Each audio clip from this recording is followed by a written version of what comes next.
This is going to be a bit different from my previous videos, since I've yet to make any sort of response to another content creator. I do have a couple videos like that planned, but I've mostly put them on hold to focus on other projects. But recently, I watched a video from a creator named TroyVault called Yakuza Fans Expect Too Much. Based on the thumbnail, I wasn't really sure what to expect from this video, and when I decided to give it a watch, I ended up having a lot of problems with it. Because of this, I decided to make a short response video where I'd go through all of TroyVault's arguments to explain why I take issue with his video. But before I get into this response, I just want to make it clear that I have no problem with arguing against criticisms of the Yakuza games, even though I've dedicated multiple videos to criticizing said games. I just take issue with TroyVault's argumentation and wanted to make a video explaining why.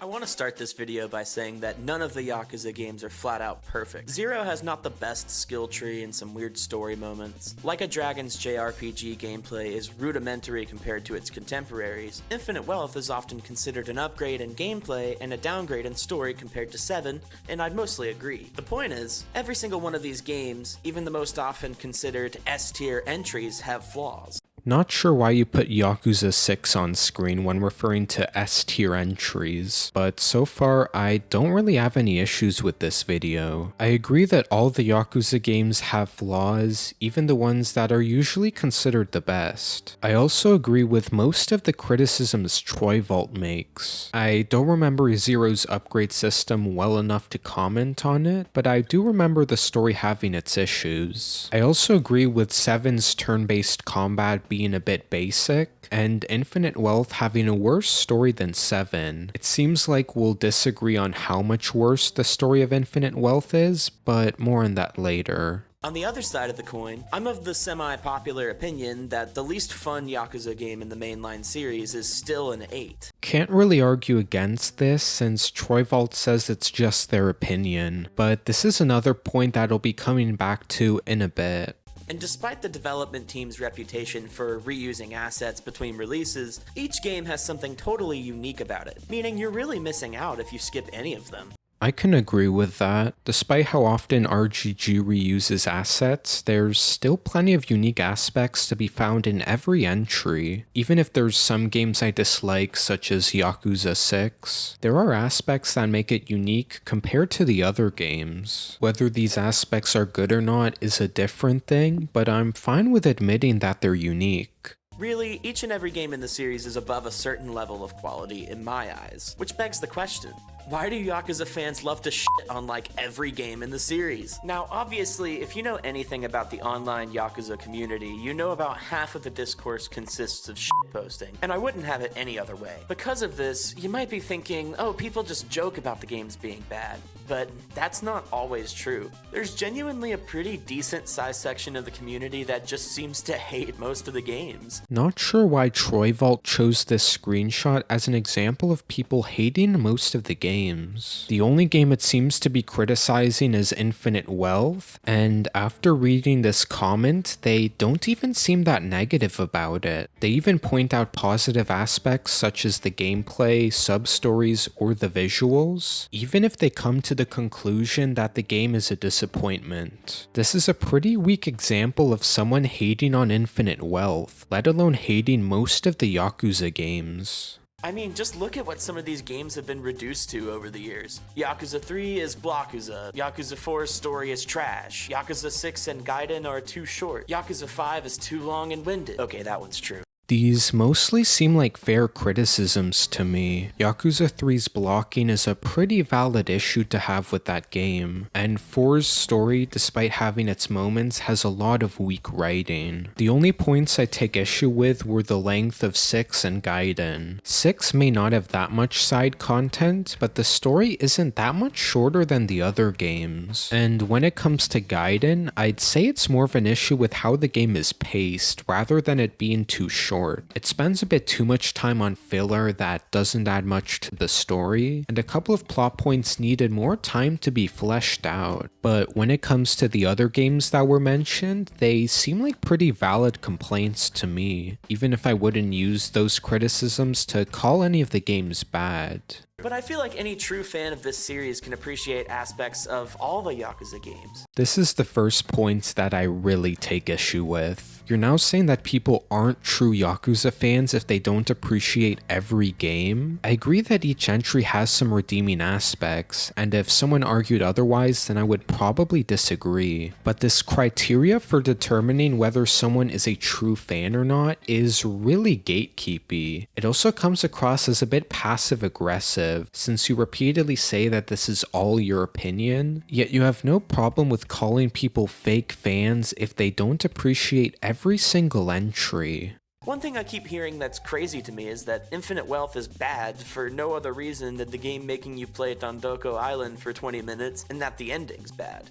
I've never seen anyone say that the game is bad because you play Dondoko Island. I've seen it used as part of a larger criticism, where the story of Infinite Wealth regularly comes to a halt, so you're forced to try out minigames. I've seen much more criticisms about the game's ending, and I think it's pretty fair to call that one of the game's biggest issues. The last chapter of Infinite Wealth is extremely rushed, and suffers from a lot of clumsy writing. And when the entire story has been building up to this conclusion, I'd say it's pretty fair to consider Infinite Wealth's story a disappointment. I don't think that these criticisms are enough to call Infinite Wealth a bad game, but I also have no idea where TroyVault is hearing these extremely specific criticisms from. From my experience, people usually have a lot more issues with the story, and the ending just happens to be one of the bigger ones. And I'll be the first to say, I agree that forcing the player to spend 20 minutes in Dondoko Island is a little annoying for repeat playthroughs, and locking New Game Plus behind a paywall is a garbage move on Sega's part. I'll also concede that this is a purposeful underselling of all the side content Infinite Wealth makes you do to progress the main story. If you're aware that you undersold how much side content the game forces you to play, then I don't know why you framed it as an issue specific to Dondoko Island. If you're going to correct yourself after a few seconds, then you probably should have just revised your initial statement.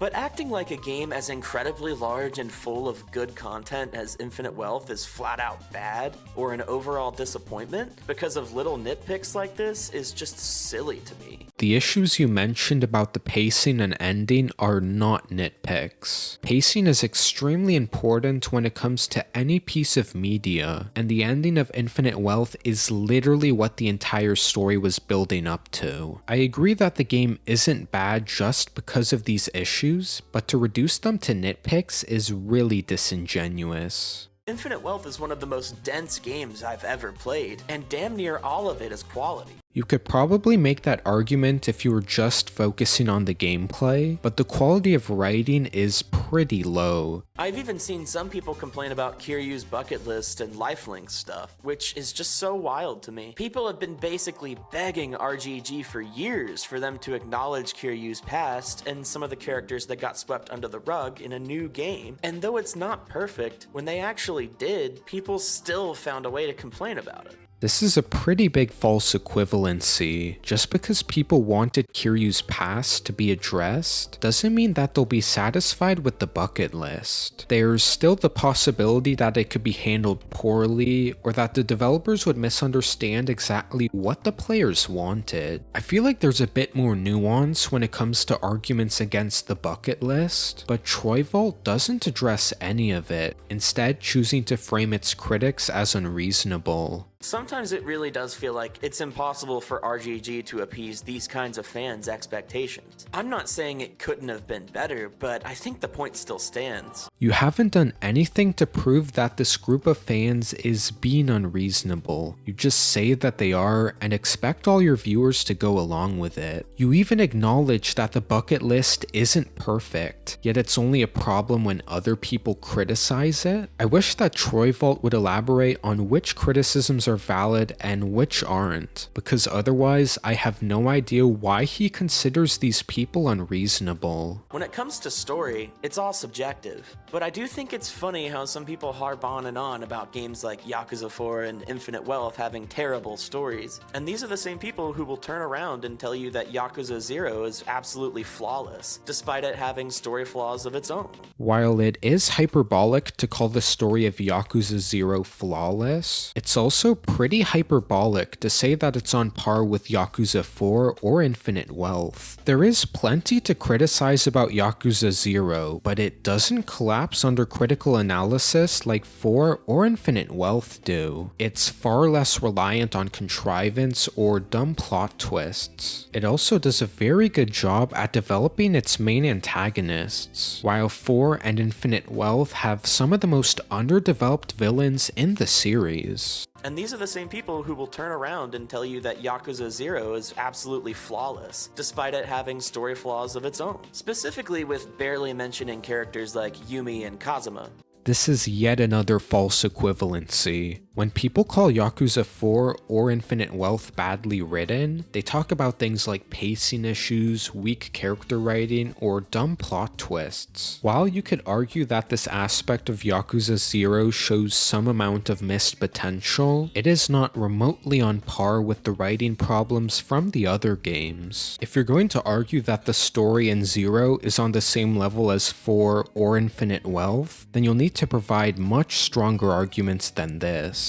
I'm not trying to say Yakuza 0 isn't a masterpiece, we all know it is. I'm just saying either hold these games all to the same standard, admit they're all pretty solid, or admit you haven't actually played all of them. Even when holding these two games to the same standards, there's a clear difference between Yakuza 0 and 4 in terms of writing. To put all these stories on the same level is doing a massive disservice to the ones that are actually good. But I also find the other part of this sentence to be baffling, where TroyVault says that if you don't consider all of the Yakuza games to be solid, then you haven't actually played them. We've gone from calling people fake fans to saying that an entire group of people don't exist. That if you've played all the games and consider them to be different levels of quality, then apparently you're just a liar. I'm really trying hard to think of another explanation for what TroyVault meant, because this argument of his seems genuinely delusional. He's not just saying that people are incorrect, but accusing them of not actually playing the games. He's not only assuming intent for a very large group of people, but has zero evidence to back any of this up. I just recently played the entire series, every mainline title back to back, starting with 0 as many fans have. And the only time I felt even a little bit of burnout and took a small break was with Yakuza 5. Now, I love Yakuza 5 and think it does a lot of things right, but anyone who's beaten it probably knows exactly why this was the only point in the series I felt kind of bored/frustrated. That being said, I'm not yelling from the rooftops about how terrible the game is, because I mean, it has some definite high points. I understand people having their issues with these titles, I really do. And I'm not trying to say they're all holy pieces of art that can't possibly be criticized. I just think that RGG deserves credit for consistently giving us good titles for 20 years. If you didn't want to give the impression that you don't accept criticism of these games, then I'd say you've done a very poor job calling people fake fans or liars if their opinions don't align with your own. You're also poisoning the well by comparing critics of these games to people shouting from the rooftops. You frame this group of people as being unreasonable without actually explaining why they're being unreasonable. And we could all stand to let ourselves just enjoy these games more. Don't like Yakuza 3's combat? Play on easy. Don't like Yakuza 4's story? Skip the cutscenes. Don't like Yakuza 0's combat or story? Go away and play Elden Ring or something, I don't know. Responding to criticism of a game by telling people to engage with it less is not an argument, it's an excuse. It's extremely dismissive of any legitimate criticisms being made, and it doesn't leave any room for nuance. Some people only realize these issues after playing the game. Some people enjoyed the game but still took issues with certain aspects. And some people just wanted to play all the games so they're caught up on the story. There's plenty of reasons why people would play these games despite their massive issues, but TroyVault doesn't seem interested in acknowledging any of them. Do I think you should really do these things? No, I think Yakuza 3's gameplay is fine, and 4's story is wildly overhated with some genuinely great moments. Why don't you provide any counter arguments against these criticisms? You just kind of say that they're wrong and leave it at that. I'm not saying that you have to refute every argument you present in detail, but you kind of just say that you disagree without adding anything to the conversation. But I feel like many of the fans of the series make up their minds on certain entries with little to no nuance, or maybe sometimes even too much nuance. Once again, you're assuming intent, saying that people make up their minds on these games before they actually play them. But what I find really bizarre about this statement is that TroyVault portrays the idea of showing too much nuance as bad. And I genuinely have no idea what he meant by this, since viewing situations with nuance is widely considered to be a good thing. I mean, one of the arguments from this video is that people don't view these games with enough nuance. Yet he's also framing nuance as a bad thing? What makes this so confusing is that TroyVault provides no explanation of what he means. He doesn't define the separation between reasonable and excessive levels of nuance, and he doesn't explain why that is inherently a bad thing. This whole statement is really bizarre and makes it difficult to understand what TroyVault is saying. In all seriousness, some people just don't like certain games in the series, and that's totally fine. I think the real frustration I'm feeling came from me beating the games one at a time, searching the entry on Reddit to see what people thought, or watching a YouTube review or something, and just about every single game without fail having quite a lot of negative things said about it. The first time I watched this video, I paused at this point to read all the screenshots, and for the most part they seem pretty reasonable. The only comment I take issue with is the first one, which makes some somewhat hyperbolic statements about the quality of Zero and Gaiden, but all of these other criticisms seem completely reasonable. One of them even admits to liking the combat of whatever game they're talking about. These are not only weak examples of Yakuza fans being unreasonable, but it makes me question the criticisms made by TroyVault. For some reason, it's okay for him to criticize writing and gameplay issues, but when other people complain about similar issues, they're being treated as the unreasonable ones. With the exception of the first comment, I'm struggling to see how any of these criticisms are more or less extreme than TroyVault's, and it makes him come across as pretty hypocritical. It was at this point when I asked myself the question, do Yakuza fans even like the Yakuza series? I know that sounds insane, but I mean seriously, think about the amount of games in the series that aren't considered at least slightly polarizing by the community. I can literally only think of one.